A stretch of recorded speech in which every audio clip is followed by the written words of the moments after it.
cumprimentar a todos, mas cumprimentar o nosso anfitrião, que é o nosso Ciro Gomes. É o nosso anfitrião do dia, né, professor? E eu achei muito oportuno eu ter ficado por último, que tive a oportunidade de ouvir, aprender, mas também recuperar na memória alguns episódios dos quais eu tive a oportunidade de participar, sempre na resistência, sempre na denúncia. Porque, simultaneamente, a conquista do Estado Democrático de Direito, com a Constituição de 88, nós caminhamos aceleradamente para o desmonte daquilo que nós chamamos de soberania nacional. Quer dizer, todo um patrimônio que tinha sido acumulado, mesmo no enfrentamento à ditadura, tudo isso vem sendo completamente dilapidado. Eu quero dizer que eu me sinto dentre aqueles que estão sendo derrotados. Mas ainda uma derrota de quem viveu o que eu chamo a ilusão constituinte. E a ilusão constituinte incorporou na Constituição diretrizes para a formulação de um projeto nacional. Quando eu, aqui dessas paredes, né, nós vemos, está ali, não é, o Pasqualini, Vargas, Jango, Brizola, estavam ontem na ABI. Aliás, nosso Ciro, que citou o nosso Barbosa Lima Sobrinho, e eu me lembro com alegria, durante a Assembleia Nacional Constituinte, o lançamento do movimento em defesa da economia nacional. E o Barbosa Lima Sobrinho escreveu até um livro sobre o capital se faz em casa. Não existe nenhuma possibilidade de nenhum investimento estrangeiro aqui no Brasil que não seja para capturar a nossa soberania. Eles não estão interessados em um competidor, em um concorrente. Eles vêm aqui para sugar a alma do nosso povo. Aliás, né, com toda a tragédia social brasileira, com todas as observações que nós fazemos sobre a educação, a falta de qualificação de mão de obra, a evolução tecnológica, esse país, com esse povo, ao longo das últimas décadas, integra as maiores economias do mundo. Qual é a explicação que pode existir para isto? O povo está na miséria, com todas as suas mazelas, mas é responsável por uma das maiores economias do mundo. Chegou até a ser a sexta. Agora perdeu, está na 12ª. Mas para os economistas, como é que se avalia a classificação de um país em relação à economia? É aquele que produz em bens e serviços? Mas na hora da distribuição da renda, a acumulação, o Ciro cita sempre as 5 famílias, que concentram aí metade da renda, a renda da metade da população brasileira. Muito bem. Mas não foi por acaso que a Assembleia Nacional Constituinte, nos princípios fundamentais, artigo 1º, princípios fundamentais, o primeiro princípio fundamental é a soberania. E tem o Brasil é uma república federativa e tal. Princípio fundamental, soberania. Mas a Constituição não é um documento com a sucessão de dispositivos. Ela pretendeu ser um sistema.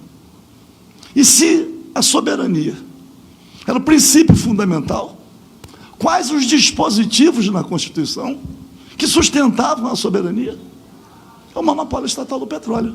Meu querido Dark expressou aqui, né, o pensamento daqueles que são chamados de dinossauros, dentre os quais eu me incluo. Então, eu sou um dinossauro. Mas eu aproveito dizendo isto, porque a nacionalização do subsolo, não era estatização do subsolo. Os geólogos brasileiros organizaram um mapa que ficou exposto lá no corredor que os constituintes passavam, circundando no mapa do Brasil as áreas com alvará de pesquisa e lavra já deferidos para as multinacionais. A Brite Petróleo tinha no Brasil, não sei agora, até consultar os nossos geólogos, alvará de pesquisa e lavra e áreas já sendo exploradas, que somadas davam um território maior do que a Inglaterra, para demonstrar como a nacionalização do subsolo representou a manifestação de uma expectativa em relação a um projeto nacional. E aí, quando o Dark falou, o general Horta Barbosa, o professor Luiz Eduardo aqui fez uma menção muito de passagem sobre os militares atuais, né? O partido do presidente da República são as Forças Armadas, que são vários oficiais generais dos mais altos postos, dirigindo os destinos do país, em setores estratégicos, inclusive nas minas de energia. O almirante Bento Albuquerque, general, está ali, Silvio Luna, dizendo que a Petrobras já é uma empresa privada mesmo e não tem como interferir em nada. Aliás, quando foi nomeado, disse o contrário, tinha que ter um papel social. Mas o nosso Bautista Vidal, porque algumas figuras, não é isso? Nós tivemos uma oportunidade de conviver. A questão do pró-álcool, a questão... Mas o presidente, o ex-presidente e também constituinte, Fernando Henrique Cardoso, ele levou na Assembleia Nacional Constituinte um senador opositor do Pinochet, Baldez. Eu não me lembro o primeiro nome, que eu não sei se era Miguel, porque nós tínhamos um professor aqui no Rio de Janeiro, Miguel Baldez, eu faço confusão dos nomes, mas Baldez. E fiquei eu responsável por mobilizar constituintes para ouvir o professor Baldez. O professor Baldez, em síntese, diz o seguinte, que o Pinochet já tinha de tal forma destruído a economia chilena, a dependência, que nem em 100 anos o povo chileno poderia aspirar por soberania. Fernando Henrique Cardoso, que depois assumiu a presidência da República e disse, esqueçam tudo que eu escrevi. Um país que quer ser soberano tem que controlar os setores estratégicos. E a energia é um setor estratégico. Vamos falar um desmonte aqui do setor petrolífero, Copene, Copesul, tudo que foi... O desmonte, aliás, em homenagem ao pagamento da dívida. Tem que pagar títulos da dívida. Eu tive a felicidade, não gosto de falar muito de iniciativas minhas, mas eu, na Assembleia Nacional Constituinte, tive uma iniciativa, foi a única que ficou para ser levada ao plenário, que era um projeto de decisão, que a ementa era assim, veda, sob qualquer forma, no todo ou em parte, a conversão da dívida externa em capital de risco.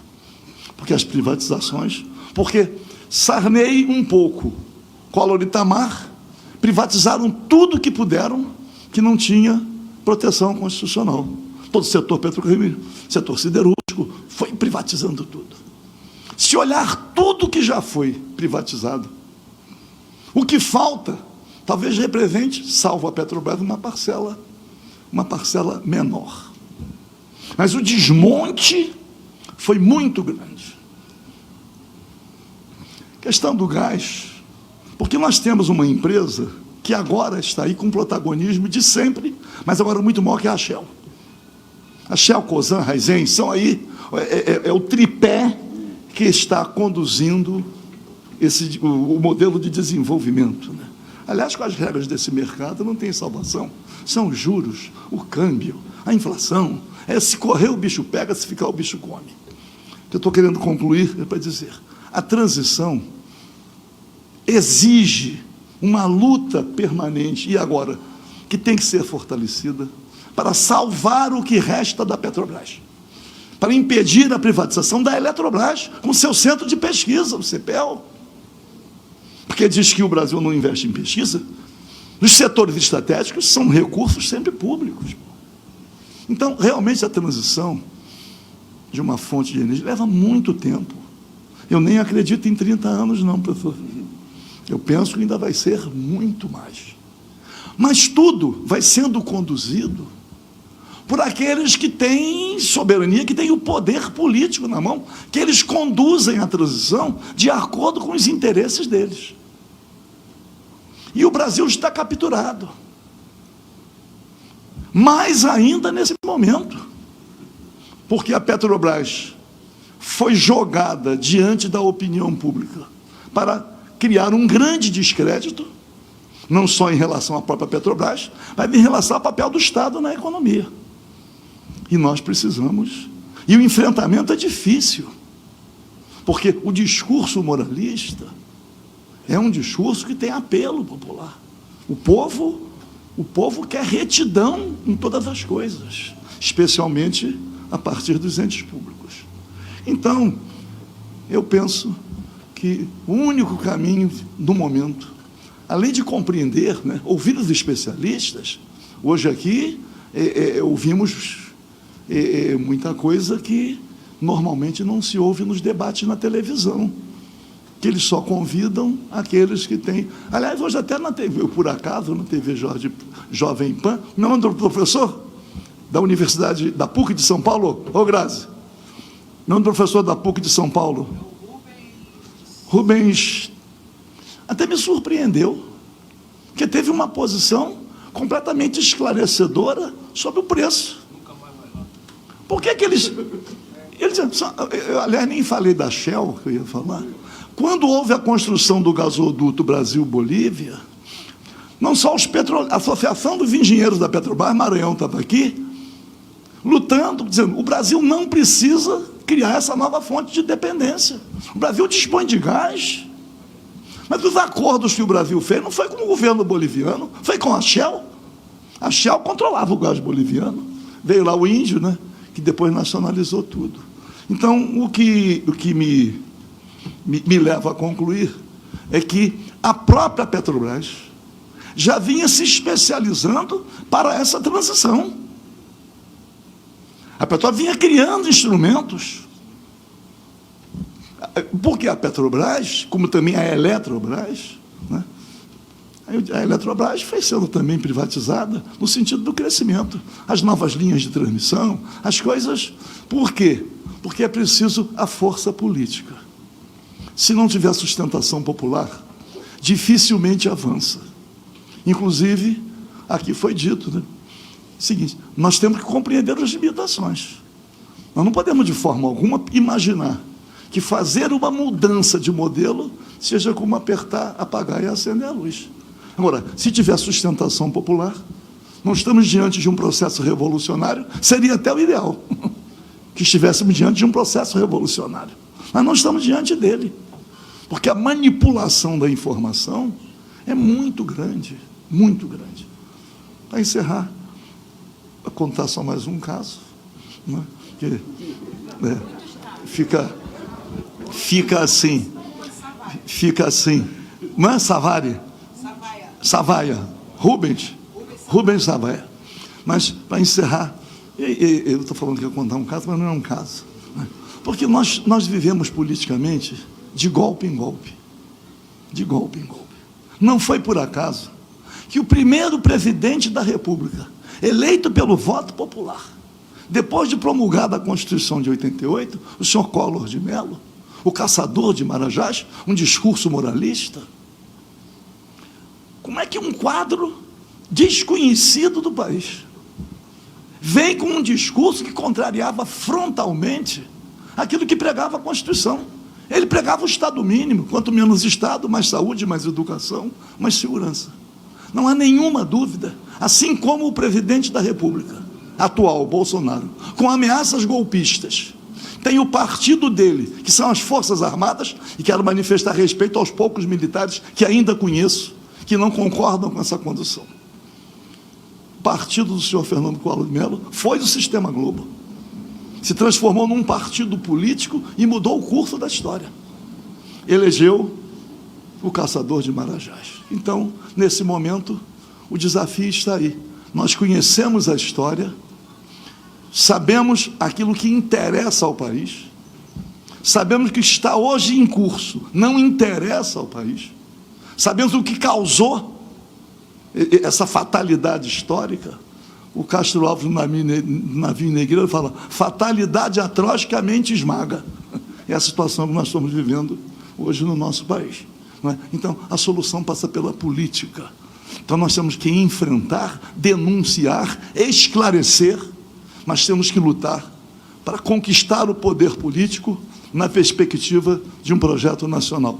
Fora Bolsonaro, Ciro Gomes. Parabéns.